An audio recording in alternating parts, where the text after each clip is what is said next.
بسم الله الرحمن الرحيم يا أيها النبي إنا أرسلناك شاهدا إن الله وملائكته يصلون على النبي يا أيها الذين آمنوا صلوا عليه وسلموا تسليما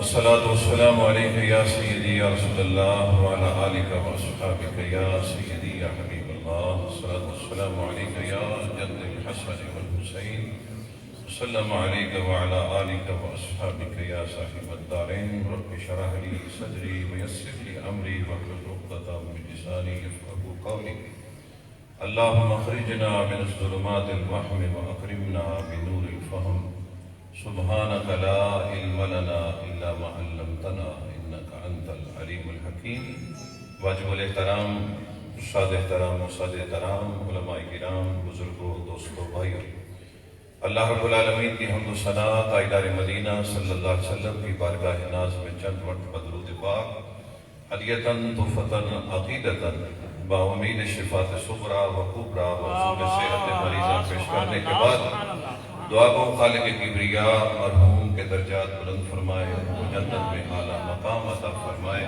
بتقاضۂ بشریت جو غلطی ہوئی معاف فرمائے اللہ اس وقت سے پہلے ہم سب کو اپنی تیاری کرنے کی توفیق عطا فرمائے۔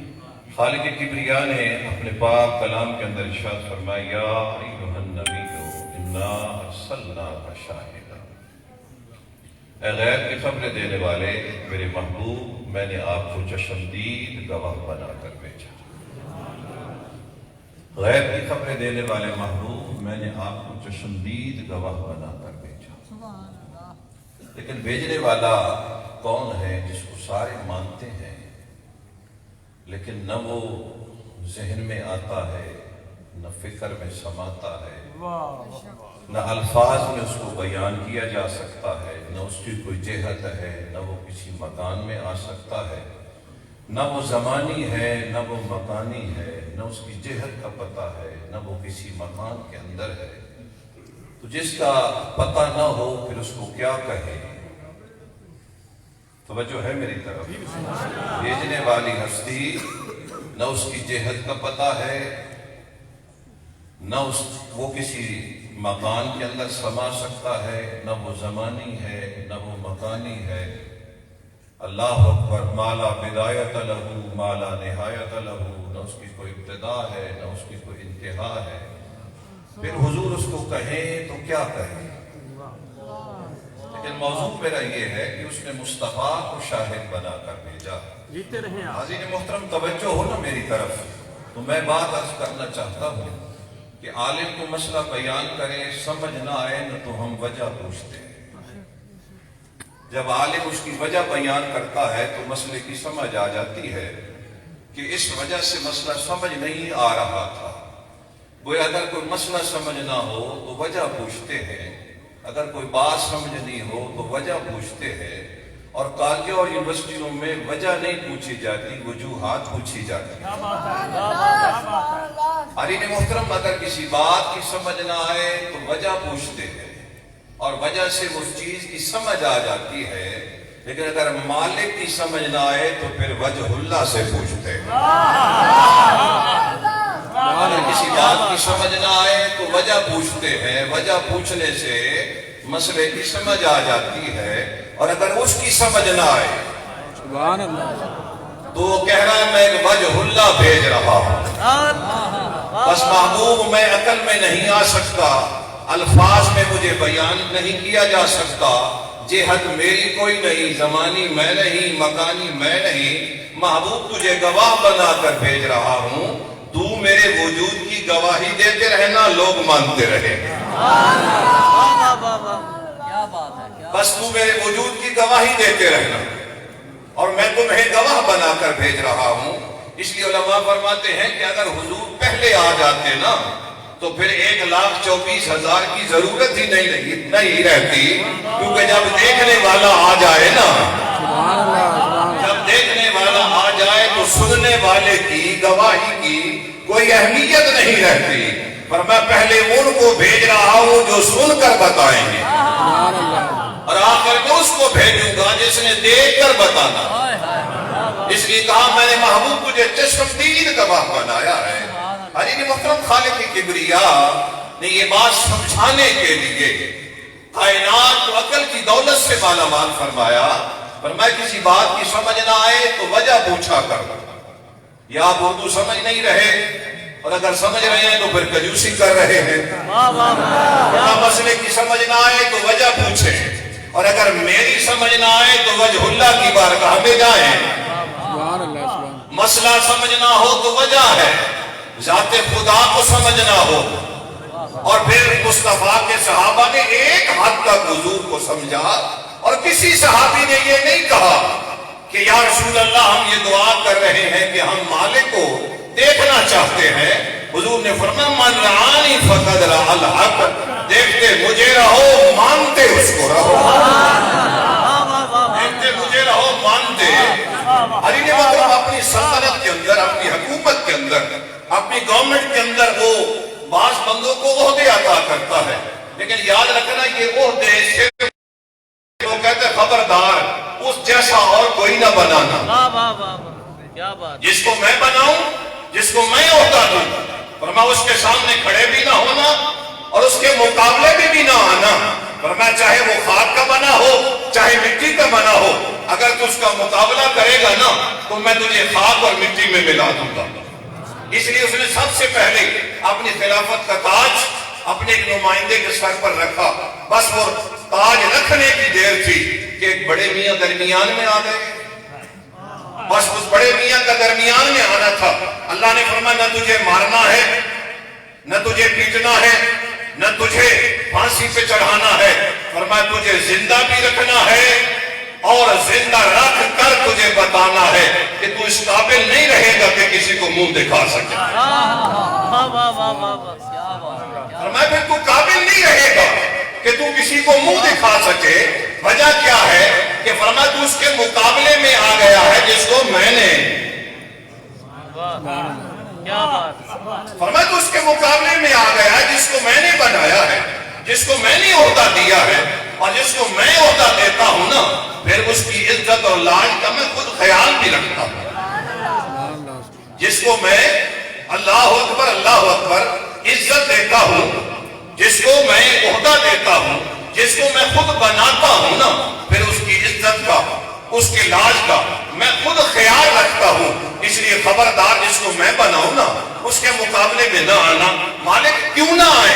فرمایا وجہ یہ ہے جس کو تو بنائے گا نا وہ تیرے جیسا ہوگا, جس کو میں بناؤں گا نا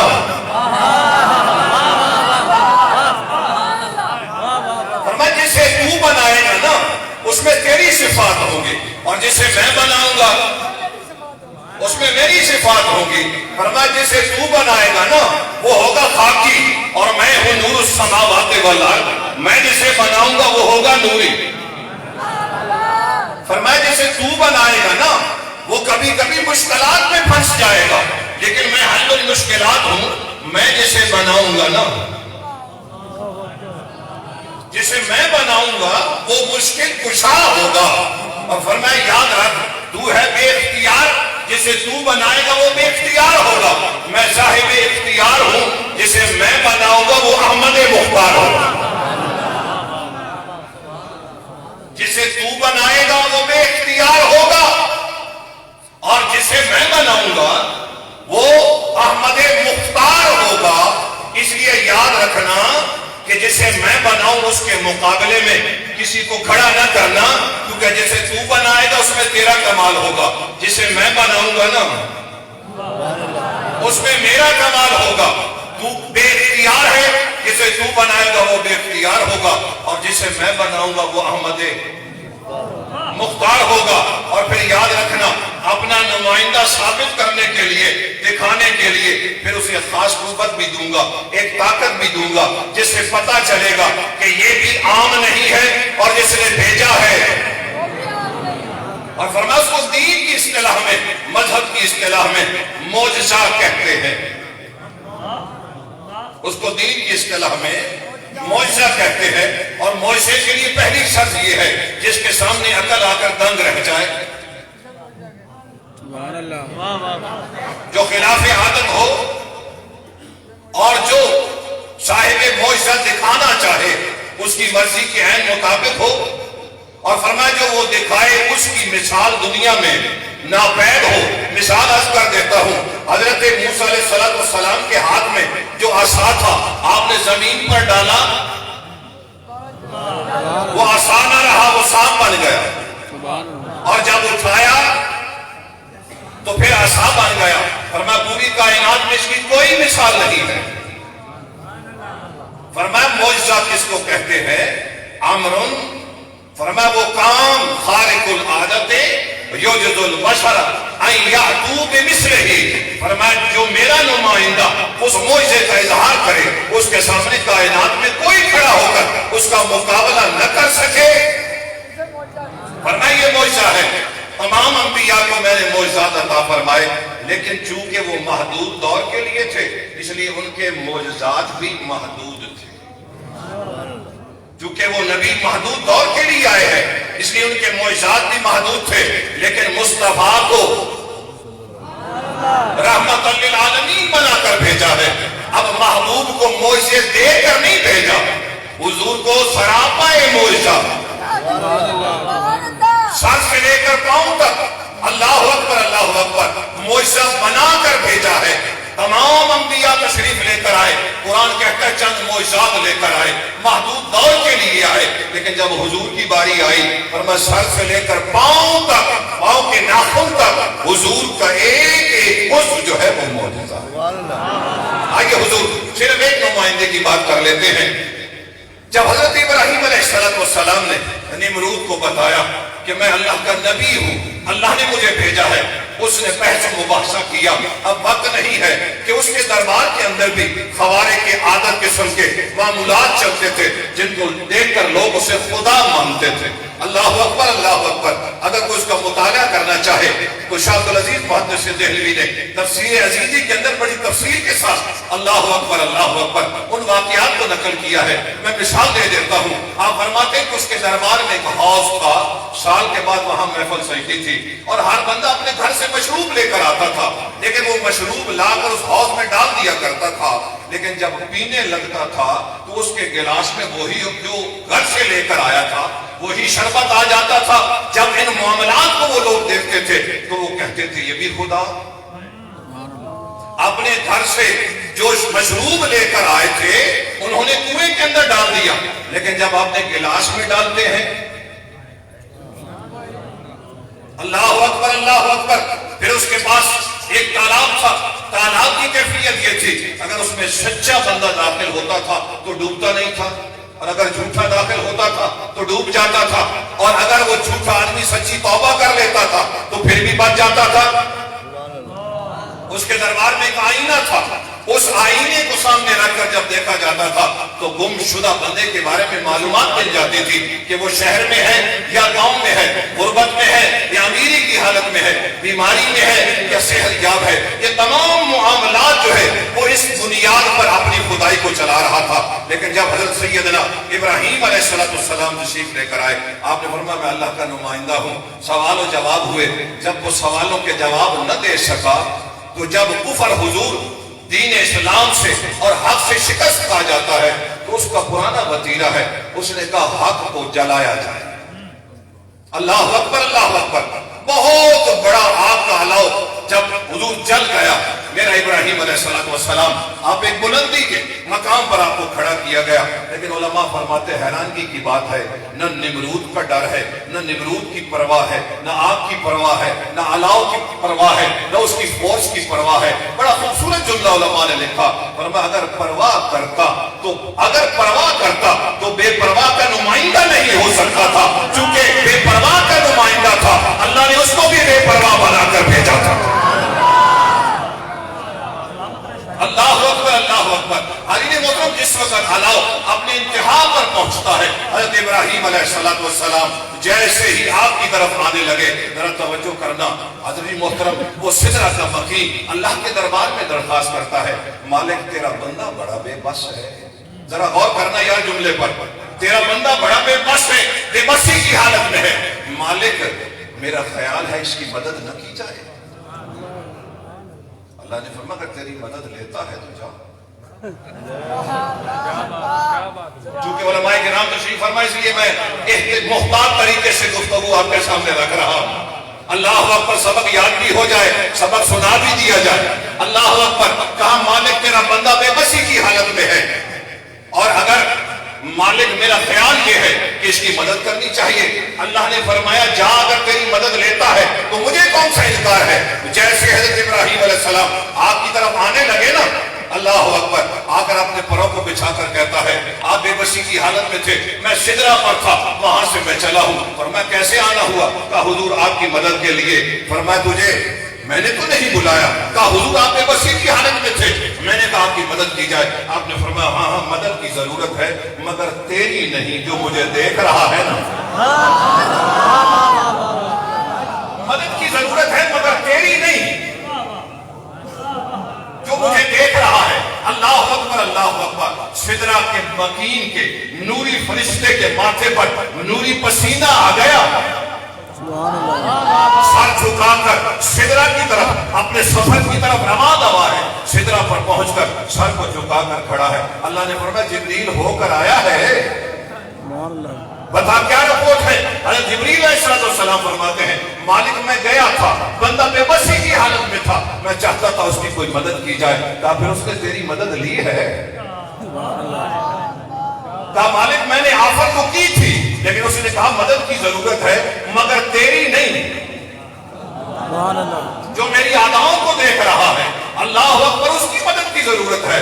اللہ نے فرمایا جبریل میں نے تمہیں پہلے دن نہیں کہا تھا، جن کو میں نے اپنا نمائندہ بنایا ہے نا، ان کی اداؤں کو میں جانتا ہوں، انی اعلم ما لا تعلمون، ان کی اداؤں کو میں جانتا ہوں، تو ان کی اداؤں کو نہیں جانتا۔ بے پرواہ کو، بے نیاز کو یہ جملہ اتنا پسند آیا کہ آگ میں حضرت ابراہیم کا جانا تھا، وہ آگ کے انگارے سارے کے سارے یاقوت حمر بن گئے۔ اللہ اکبر، بلندی پہ نمرود کھڑے ہو کر دیکھ رہا تھا، اس کے ذہن میں خیال تھا کہ ابراہیم جل گیا ہوگا، لیکن جب ابراہیم کو دیکھا کہ وہ تو اللہ کے ذکر میں اللہ اکبر مصروف ہے، علماء فرماتے ہیں پھر ابراہیم نے کیا جلنا تھا، وہ اس ادا کو دیکھ کر خود ہی جل گیا۔ یہ بے نیاز کے نمائندے ہیں میرے نبی کے غلاموں، جنہوں نے کائنات میں آ کر لوگوں کو بتایا کہ خالق نے جب ہمیں بھیجا ہے تو ایک خاص پاور دے کر بھیجی ہے۔ اللہ اکبر، وہ عصمت کی پاور ہے، وہ نجابت کی پاور ہے، وہ فضیلت کی پاور ہے۔ پھر بھی اگر امت نہ مانے نا تو پھر اللہ نے تصرف کی طاقت عطا فرمائی ہے، جس کو ہم معجزہ کہتے ہیں، لیکن ہر نبی محدود دور کے لیے معجزہ لے کر آیا۔ میرا نبی سر سے لے کر پاؤں تک۔ حضور میں گفتگو، کیونکہ 3 بجے جنازہ ہے، آج میرے سارا دن قاری صاحب کے لیے وقف تھا کہ میں الحمدللہ دعا میں بھی شامل ہوں، کیونکہ میں کل میں نہیں آ سکا، جنازے پہ نہیں آ سکا، لیکن قریبی ساتھی فوت ہوئے، ان کا جنازہ ہے، 3 بجے وہاں بھی پہنچنا ہے۔ توجہ فرمائیے گا میرے نبی کریم علیہ السلام کے غلاموں، چند معجزات امت دیکھ کر کہتی ہے ابن اللہ ہے، یہ تو اللہ کا بیٹا ہے۔ کوئی عزیر علیہ السلام کو دیکھ کر کہتا ہے یہ تو ابن اللہ ہے، لیکن آئیے رسول اللہ کی امت کی شان سنیے۔ فرمائے یہ امت وسط ہے، توجہ چاہوں گا، امت وسط ہے، وسطا لتکونوا شہداء علی الناس۔ فرمائے یہ امت وسط ہے، یہ درمیانی امت ہے، لیکن نبی خاتم الانبیاء ہے۔ بھائی نبی آخری ہے، امت درمیانی ہے، امت بنتی نبی سے ہے، اگر نبی آئے تو امت بنتی ہے، نبی آخری ہے اور امت درمیانی ہے۔ علماء کرام تشریف فرما ہے، بڑی حیرانگی کی بات ہے، امت پہلے نہیں آئی، نبی آخری ہے۔ ما کان محمد ابا احد من رجالکم ولکن رسول اللہ وخاتم النبیین۔ امت ہے درمیانی اور نبی ہے آخری۔ حیرانگی کی بات ہے، نبی آتا ہے تو امت بنتی ہے، نبی آئے تو امت بنتی ہے، لیکن یہاں امت ہے درمیانی اور نبی ہے آخری۔ کوئی بات سمجھ آئی؟ جی امت قرآن کہتا ہے درمیانی ہے اور نبی ہے آخری. بڑی حیرانگی کی بات ہے. نبی آخری، امت درمیانی. نبی آئے تو امت بنتی ہے. قرآن کہتا ہے کہ درمیانی امت ہے، یہ امت وسط ہے، اور نبی آخری ہے. علماء کرام فرماتے ہیں یہاں بات ترتیب کی نہیں ہے، یہاں بات عقیدے کی ہے. اور اکثر میں کہا کرتا ہوں، علماء کرام تشریف فرما ہے، بزرگوں سے ہم نے ایک جملہ سنا ہے کہ دنیا کی عزت مال سے ہے، آخرت کی عزت اعمال سے ہے. لیکن میں یہاں ایک جملہ آپ کو دینا چاہتا ہوں، یاد رکھنا قبر کی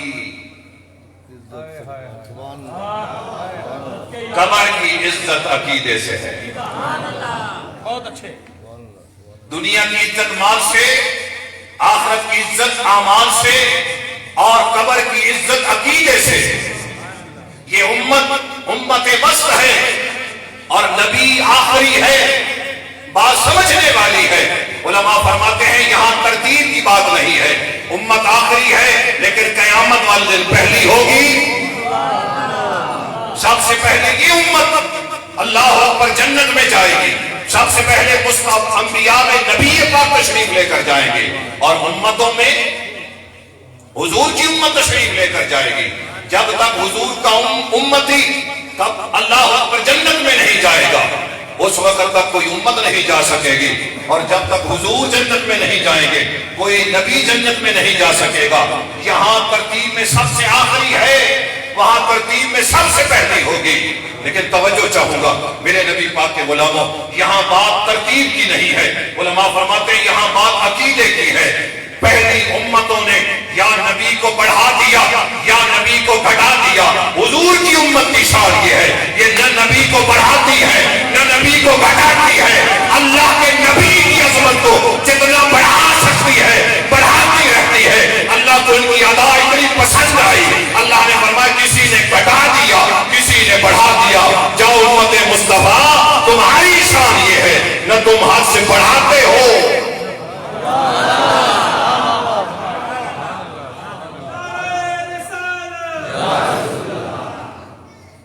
تو میں عرض کر رہا تھا میرے نبی پاک صلی اللہ علیہ وسلم کے غلاموں، پہلے نبیوں کو معجزات عطا کیے گئے لیکن ایک محدود حد تک. حضور صلی اللہ علیہ وسلم کو سراپا معجزہ بنا کر بھیجا. عبداللہ ابن زبیر رضی اللہ تعالیٰ عنہ کو حضور نے اپنا خون عطا فرمایا. بچنے لگوانے کے بعد حضور نے فرمایا اس کو کسی محفوظ جگہ پر دفن کر دینا.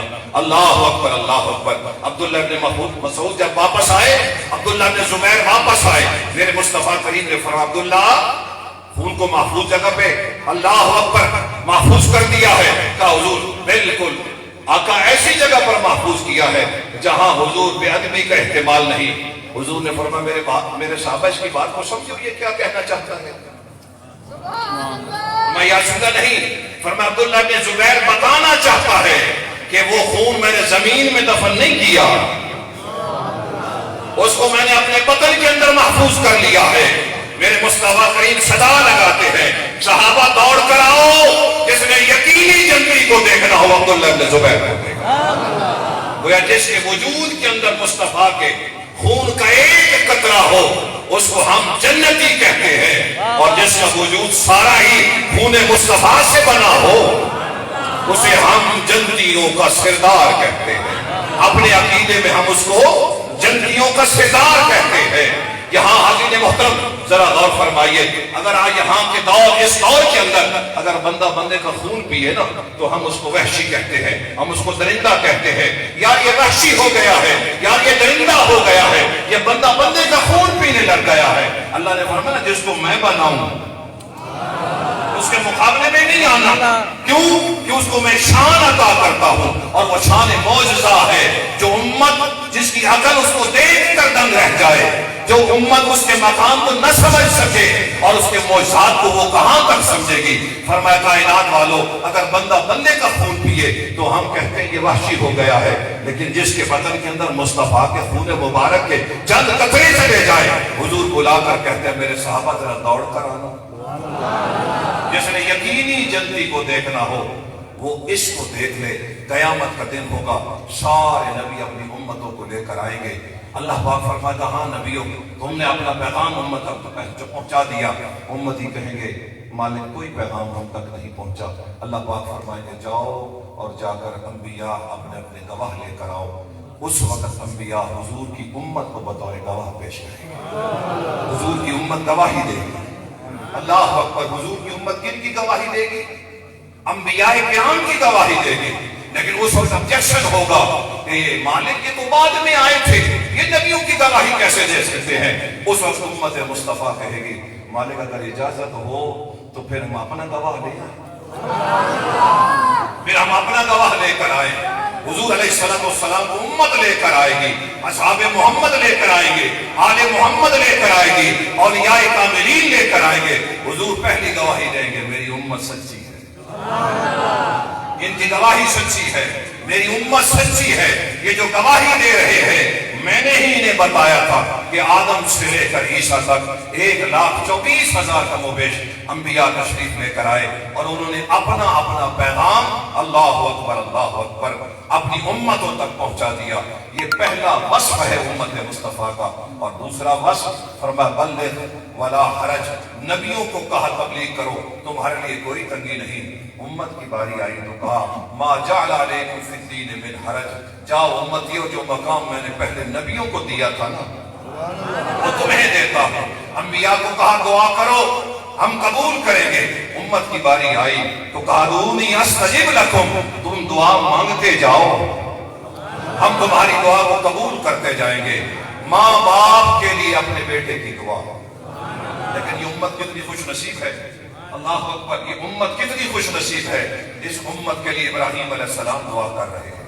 وہ اللہ کا نمائندہ ربنا اغفر لی ولوالدی وللمؤمنین یوم یقوم الحساب. جناب نوح علیہ السلام دعا کر رہے ہیں ربنا اغفر لی ولوالدی ولمن دخل بیتی مؤمنا وللمؤمنین والمؤمنات. اور اس امت کے لیے حضور دعا مانگ رہے ہیں واستغفر لذنبک وللمؤمنین والمؤمنات. اور میرے نبی کے غلاموں جو اللہ کے عرش کو تھام کر کھڑے ہیں وہ بھی اس امت کے لیے دعا کر رہے ہیں. الذین یحملون العرش ومن حولہ یسبحون بحمد ربہم ویؤمنون بہ ویستغفرون للذین آمنوا. وہ کتنی تعداد میں ہیں، کائنات کی ساری مخلوق ایک پلڑے میں رکھی جائے اور اللہ کے عرش کو اٹھانے والے علامہ اسماعیل حقی لکھتے ہیں اگر ان کو ایک پلڑے میں رکھا جائے تو ان کی مماثلت ایسے بنتی ہے جیسے سمندر کے مقابلے میں ایک قطرہ ہوتا ہے. اگر یہ ساری مخلوقات، سارے آسمانوں کی مخلوقات اللہ اکبر اکٹھی کر دی جائیں اور اللہ کے عرش اٹھانے والے فرشتوں کو ایک پلڑے میں رکھا جائے اور میں ان کی مماثلت ایسے ہے جیسے سمندر کے مقابلے میں ایک قطرہ. یہ بات آپ تک پہنچ گئی. لیکن حضور کے غلاموں میں میسج کے طور پر بات کر رہا ہوں. عزیز محترم یہ کون لوگ ہیں جن کے لیے یہ دعائیں قبول ہوتی ہیں؟ یہ دعائیں کن کے لیے قبول ہوتی ہیں؟ کیا ہر بندہ جو کہتا ہے میں امتی اس کے لیے قبول ہے؟ آئیے حضور علماء کرام تشریف فرما ہے. تیرے لیے ایک شرط ہے، تو اس شرط کو پورا کرتے رہنا، ان تمام کی دعائیں تیرے حق میں قبول ہوتی رہیں گی. اور وہ شرط کیا ہے؟ یقولون ربنا اغفر لنا ولإخواننا الذین سبقونا بالایمان ولا تجعل فی قلوبنا غل. یہ جملہ حضور بڑی توجہ سے سننے والا ہے. فرمایا مالک جو پہلے چلے گئے نا ان کا حسد، ان کے بارے میں کوئی کسی قسم کا کھوٹ مالک میرے دل میں پیدا نہ کرنا. اور توجہ کرنا، اللہ کو یہ دعا اتنی پسند آئی کہ اللہ نے سند عطا کی حضور کی امت کو. اور وہ سند کیا ہے؟ یقولون ربنا اغفر لنا. اس سے پہلے ہے والذین جاؤوا من بعدہم، والذین جاؤوا جو بعد میں آئے وہ پہلوں کے لیے دعا کرتے ہیں. کیا دعا ہے؟ یقولون ربنا اغفر لنا ولإخواننا الذین سبقونا بالایمان. توجہ کرنا حضور، یہاں جو بھی ایمان کے ساتھ گیا ہے اس کا کھوٹ دل میں ہو، آپ مومن نہیں ہیں. میں جملہ دینا چاہتا ہوں، اگر مومن کا کھوٹ رکھیں تو دعا قبول نہیں ہوتی، نبیوں کی دعا تیرے حق میں قبول نہیں ہوتی۔ اور اگر تو امیر المومنین کا بغض رکھے،